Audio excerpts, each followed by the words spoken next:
Olá, eu sou a Jéssica. Eu e a Thalita fizemos um plano estratégico para a marca Luz e Lua, que é uma marca de criação, customização e tingimentos. É uma marca autoral brasileira que une arte, moda e sustentabilidade.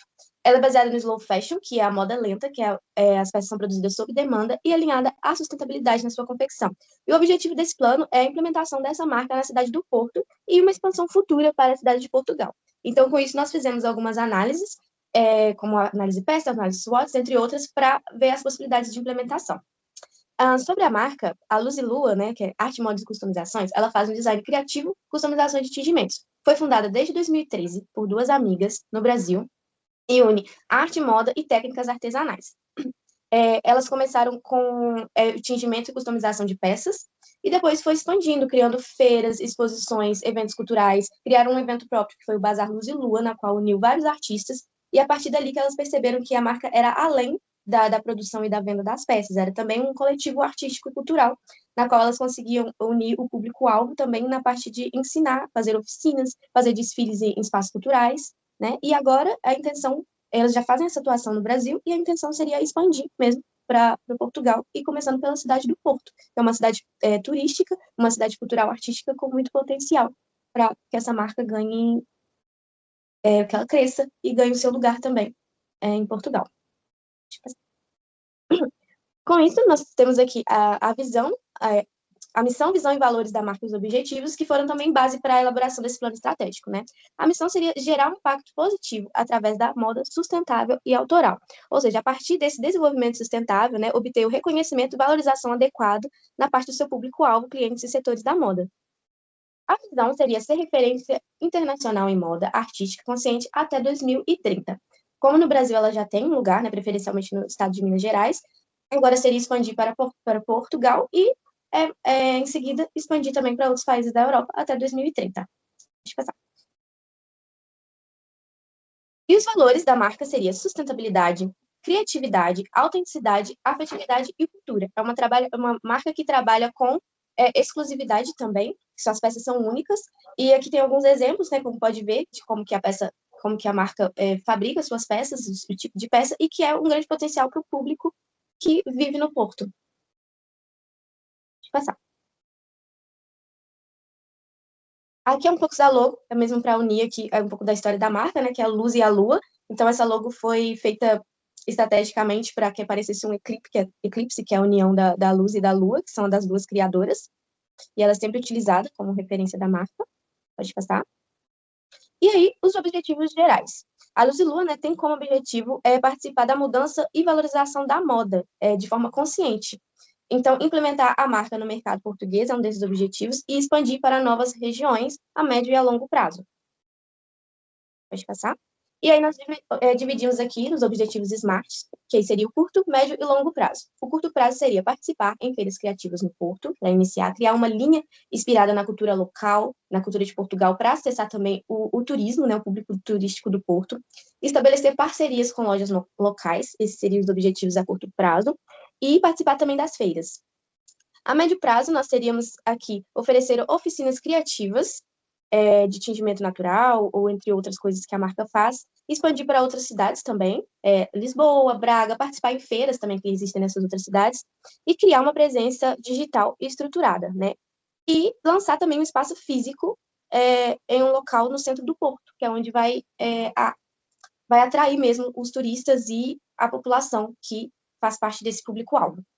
A longo prazo, nós teremos também uma coleção autoral completa, participar de feiras, de exposições internacionais futuramente, e ter essa consolidação da marca em Portugal, que é ampliando a presença digital, as parcerias, ampliar o espaço físico também, ter mais espaços espalhados pelo país. Esses seriam os objetivos a longo prazo. E aí, nós fizemos também a análise PESTEL para ter uma base de como que seria e como que é o mercado em Portugal. E aí, nós fizemos os objetivos, análise política. Em Portugal, nós temos políticas públicas de incentivo ao empreendedorismo e inovação, e isso tem apoios institucionais, programas de incentivo, e isso ajuda, né, a marcas autorais a terem esse lugar.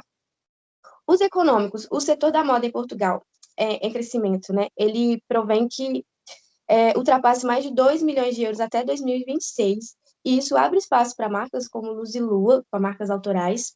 O aumento do custo de vida também na cidade do Porto faz com que abre também esse espaço, e o turismo constante em crescimento em Portugal e especificamente na cidade do Porto.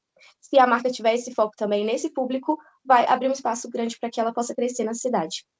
Os sociais, o Porto ele tem como cidade cultural, artística, né, universitária, tem feiras criativas, tem eventos independentes e muito consumo de produtos autorais. Isso favorece a marcas como Luz e Lua, que promove a sustentabilidade, né, que é um fator importante na escolha de marcas de moda para o público do Porto, que também nos estudos podemos ver que o público do Porto também se importa com esses fatores de sustentabilidade, o consumo de moda e de outros. Os tecnológicos, né, temos forte influência nos canais digitais, nas compras de modas, temos muitos exemplos. É, muitas das compras de moda, mais de 70%, são influenciadas pelos canais digitais, e isso é um impacto também para que o Luzilua possa crescer. E os ecológicos têm crescente valorização por produtos com materiais sustentáveis e processos eco-friendly. Surgiu, né, muitas empresas que fazem parcerias, que fazem produtos que são com peças reutilizadas também, e com matéria-prima também eco-friendly, e isso é um fator importante. E os legais, né, ter essa possibilidade de livre mercado na União Europeia tem um grande potencial de crescimento para a marca crescer não somente em Portugal, e claro que como tudo, tem que estar também atento às obrigações legais relacionadas à rotulagem têxtil e à regulamentação da União Europeia. Então, aqui a gente fez uma análise da competitividade do setor onde a Luz e Lua está inserido, utilizando o modelo das 5 forças de Porter, focando no mercado de moda em Portugal. Então, na questão da rivalidade entre concorrentes, a gente pode perceber que o setor da moda ele é altamente competitivo, ele é marcado pela forte presença de fast fashion, com preços mais baixos e em grande escala. Isso é um fator que acaba pressionando marcas autorais como a Luz e Lua, mesmo que elas tenham essa diferenciação, né? Porque a Luz e Lua ela compete por um valor simbólico, artístico e sustentável. Mas aí a gente encontra essa barreira da forte presença do fast fashion. Na questão da ameaça de produtos substitutos, a gente tem novamente o fast fashion, né, como principal substituto, e aí a gente entende que os consumidores eles podem optar por alternativas mais baratas e mais acessíveis, tanto financeiramente quanto em questão de opção, né, o fast fashion ele tá em todo lugar, especialmente em contextos de aumento de custo de vida, né, que é um cenário atual em Portugal. Na questão do poder negocial dos consumidores, a gente vê que os consumidores eles têm muitas opções e por conta disso eles são mais exigentes e mais sensíveis ao preço. Outro fator também, a sustentabilidade ela é sim valorizada, né? Tem sido uma tendência, mas ainda não é um fator tão decisivo para todas as pessoas, ainda não é um consenso geral. O poder negocial dos fornecedores, né? Como se trata de uma produção em pequena escala, isso acaba reduzindo a margem de negociação com os fornecedores. Na questão de ameaça de novos entrantes, as barreiras de entrada elas são relativamente baixas, né, principalmente com as plataformas digitais, né, que torna isso tudo muito mais fácil, o que é um ponto positivo para a entrada da Luz e Lua no mercado, mas isso também faz com que seja mais fácil, cada vez mais fácil, que novos concorrentes entrem no mercado.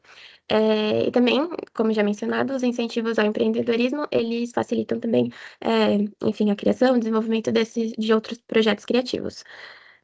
Então, como a gente pode ver, é um mercado competitivo, mas que ele ainda oferece espaço para marcas diferenciadas, que tenham novos conceitos, como é o caso da Luz e Lua.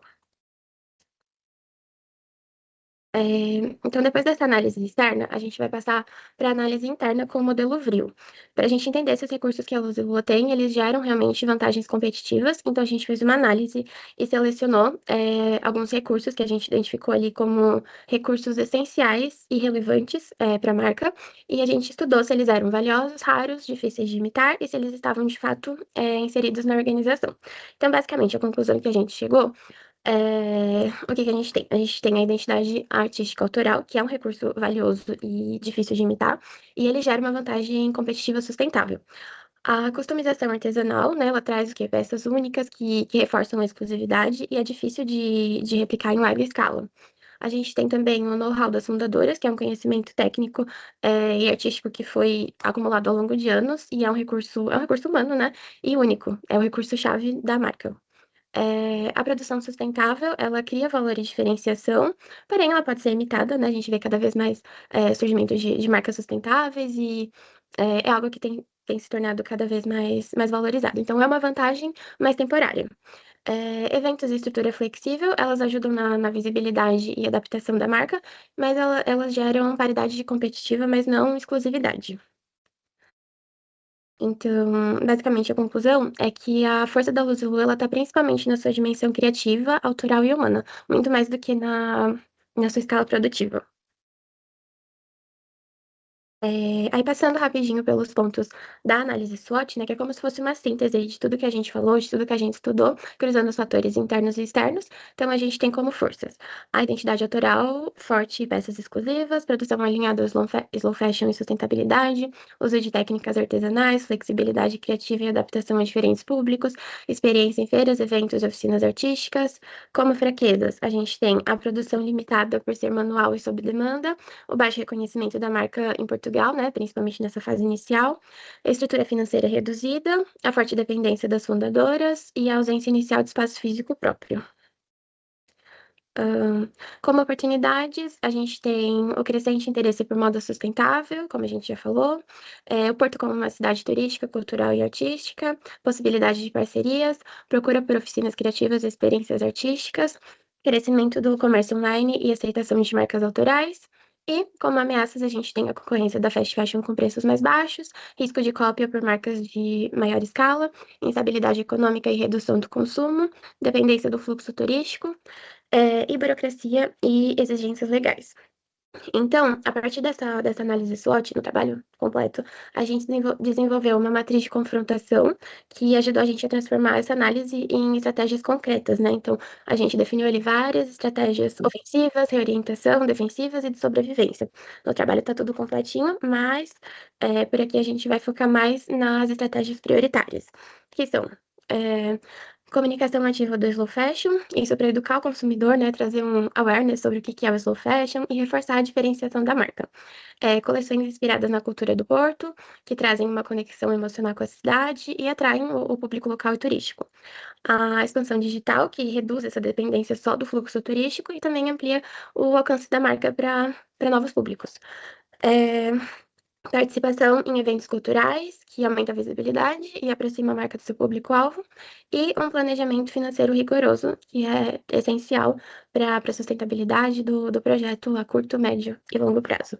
Então, como eu falei, essas estratégias estão todas detalhadas lá no trabalho final, mas em termos de implementação, prioridades e impacto, a gente definiu essas como prioritárias. Né, com todas as análises, nós podemos ver que o plano estratégico, né, ele analisou toda essa implementação do Luzilu no mercado português, com foco na cidade do Porto, e a gente pode ver que apresenta um elevado valor e potencial de sucesso, desde que faça uma estratégia coerente de acordo com as nossas análises.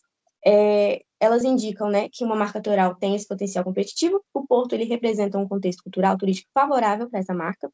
Essas estratégias priorizam comunicação consciente, presença física em feiras, expansão digital, entre outros. Então, a gente com essa análise, né, das vantagens competitivas, dos elementos externos, das forças, fraquezas e oportunidades, conclui que tem essa viabilidade para implementação gradual e sustentável em Portugal e iniciando na cidade do Porto. E esse plano serve para que uma tomada de decisões futuras, para que seja implementado na cidade. É isso, obrigada.